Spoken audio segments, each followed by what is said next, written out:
There's a version of you that never sleeps in, never skips training, never wastes time. There's a version of you who never fails. It is waiting for you. Genuinely ask yourself a question, you at home. If you had done those things for the last 2 years, you never skipped a training, you never wasted time, you never scrolled TikTok, you never sat aimlessly on the internet typing in garbage, never played video games, you never wasted time. You never skipped training. You were training every single day. You never slept in. You were never lazy. There's this version of you. Imagine the person you would be. Genuinely imagine what you would look like. Imagine where you would live. Imagine the car you would drive. Imagine how much your woman would respect you. Imagine the love you would see in her eyes when she looks at you with adoration like a king.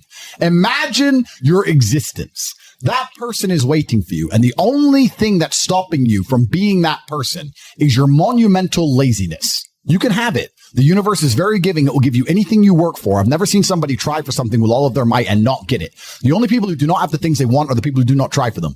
I've never seen a person wake up and say, my only dedication in life is to solve a Rubik's Cube and fail. You are not stupid. You are not incompetent. You are lazy and arrogant.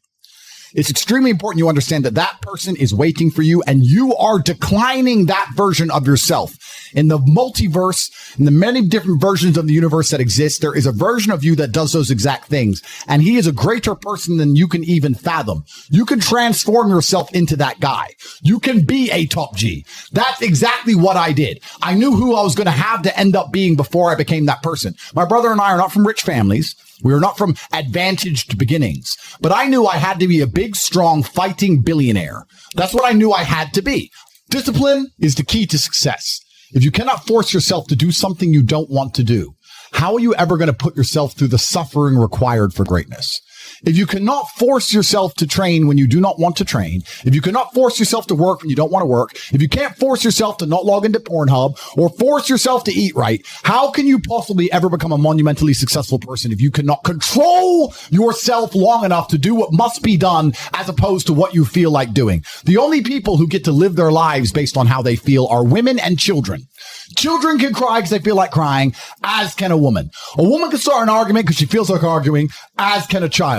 A man must do what he is supposed to do, irregardless of how he feels. That is the key component to masculinity, is discipline. If you do not have the discipline to dedicate yourself to anything, you are going to fail and be crushed by the people who can. If you only go to the gym when you feel like going to the gym, you're never going to be as strong as the people who go to the gym when they don't feel like going to the gym. That is a reality of life. So I train every single day. I've actually heard from some people saying, you overtrain. And I explained to them, one, I don't believe in rest. I'm not you. I'm not pussy and I'm not broke like you are, Mr. Fitness Trainer, standing around the gym teaching people for $50 an hour. I don't need to listen to you. Secondly, I don't train because I want to get bigger. I train every day because it is difficult to train every day. It hurts. I don't want to. I wake up and I'm busy. I have other things to do. I don't feel like doing it. So I force myself to do it 7 days a week, 365 days a year so that I know I'm the kind of person who can do what he doesn't want to do when it needs to be done. I am that man. And it is more of a mental exercise than a physical exercise at this point. How can you ever outcompete me if I can force myself to do the things I don't want to do and you cannot? Discipline is absolutely essential for success. And you need to get very comfortable and very used to the idea of understanding that on your path to greatness, there are going to be long periods of time where you hate what you are doing, where you are dissatisfied with the actions you must undertake, where you are tired, where you are stressed. That is why it is difficult. That is why most people won't make it. If the path was easy, everybody would walk it and it would lead nowhere. 100 people start the path, 99 fall off because it is difficult, and the one person who makes it to the end gets the gold. If all 100 made it to the end and the gold was divided by 100, it wouldn't even be worth anything. The difficulty gives it value. The fact that it is difficult to do is the key component into the fact you want it in the first place. If it wasn't difficult, everyone would have it and you wouldn't want it because no one would respect it. It's supposed to be hard. Life is supposed to be hard. You're supposed to think this is terrible. You're supposed to suffer and smile through the pain regardless. Discipline is the key to success in all realms as a man. And if you lack it, you stand no chance. You can give most people a roadmap to success. You can give them a Ferrari with a full tank of gas, and a lot of people still wouldn't make the destination because they would say the drive is too far away.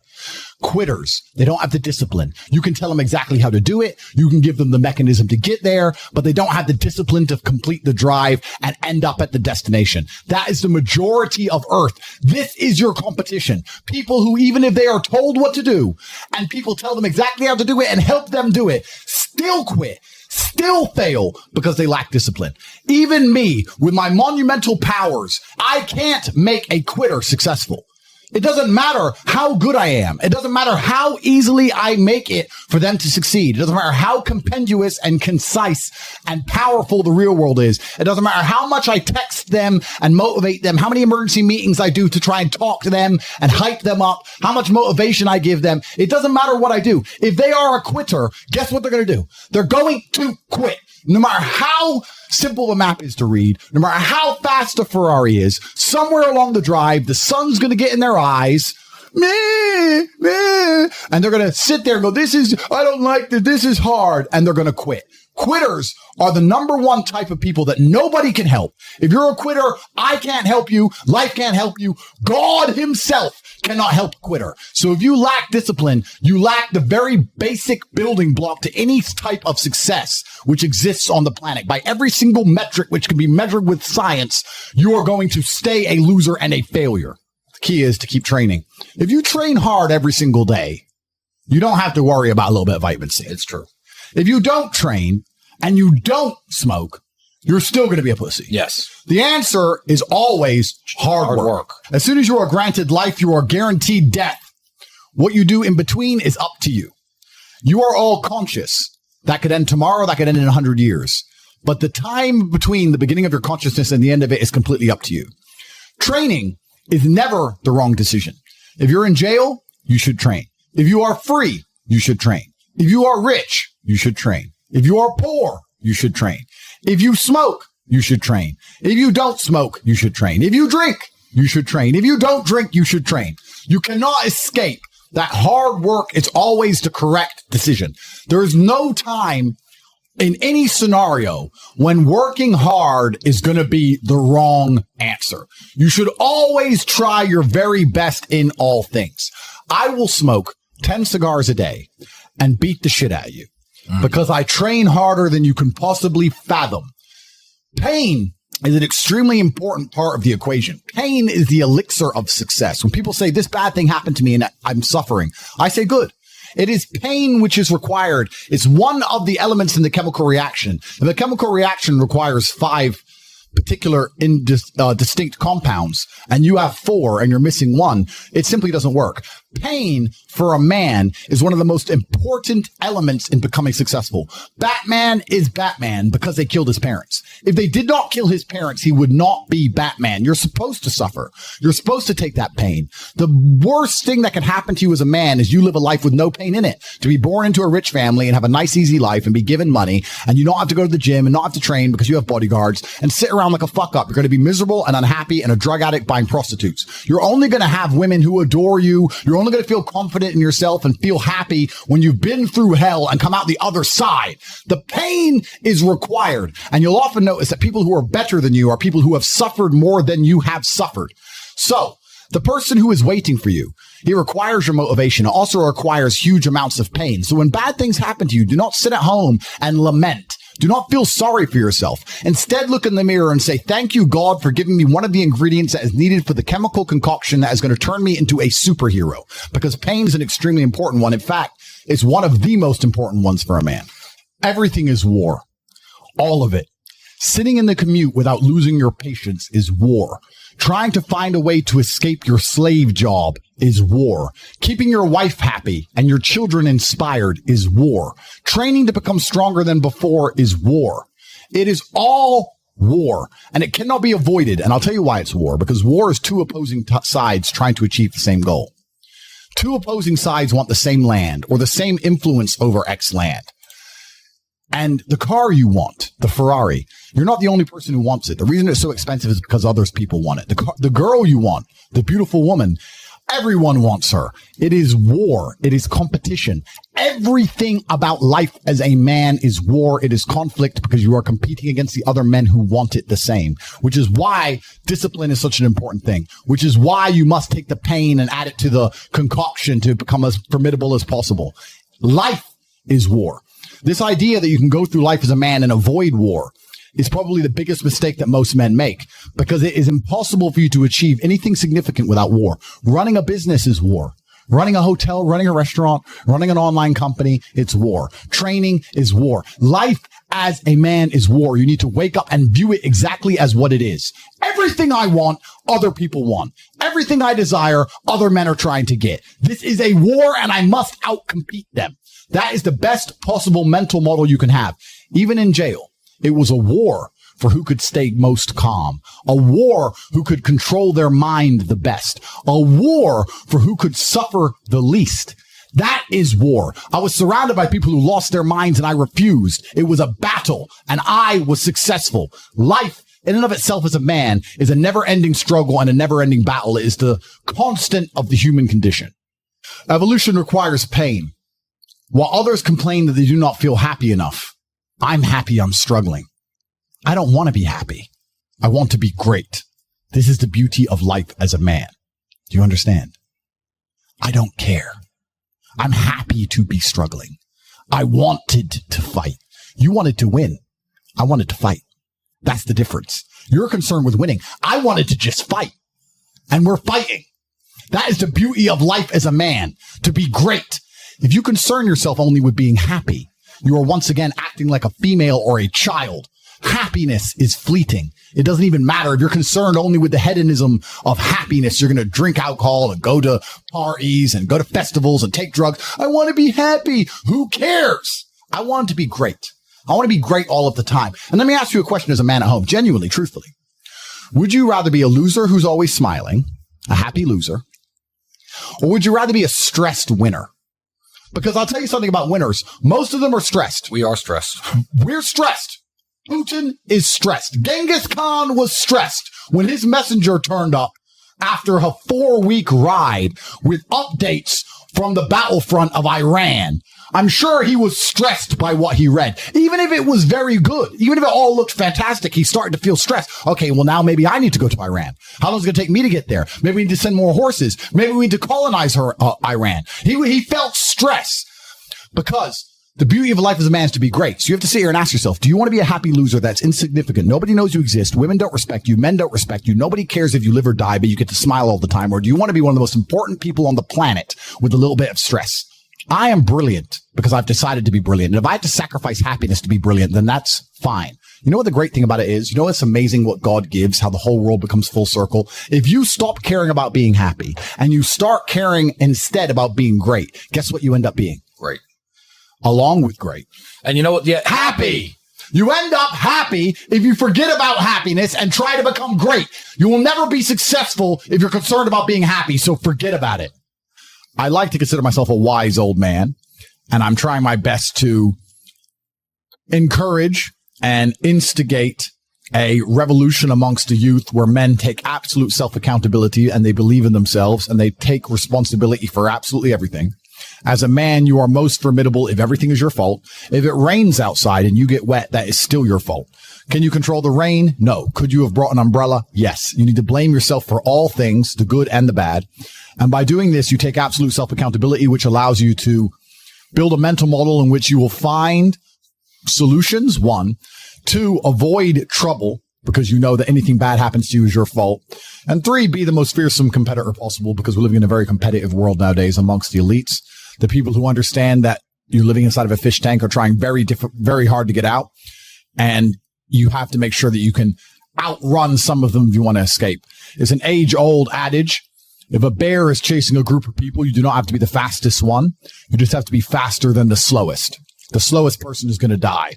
So as long as you're ahead of the majority of people, you stand a very good chance of avoiding slavery. Being a powerful man isn't always about furious anger and instilling fear. As enemies attempt to attack your energy and lower your vibration, understand this. Power is untouchable. Power may notice, but it doesn't care. Sometimes power is simply not giving a fuck. being a powerful man isn't always about furious anger and instilling fear, meaning sometimes it is. You need to retain the capability to instill fear with furious anger. A man who cannot do that is not a man. It is one of the cards you need to have in your deck. However, more often than not, when you're in a true position of power, you will play the alternate card, which I'm describing here as simply not caring. How can you not give a fuck about things? Well, I'll tell you how. If you're filthy rich and you have a strong network of people around you who you trust, and you have a good family, and you have beautiful children, you have women who love you, and you have beautiful supercars, you live with your best friends in a compound, you have armed guards, and you're proud of yourself, and you're strong, and you train hard every day, and you're monumentally successful, and all of your dreams come true. And if you want something, you can instantly snap it up. You want a Pagani, you want a Bugatti, you want a $25 million apartment, anything you want, you buy.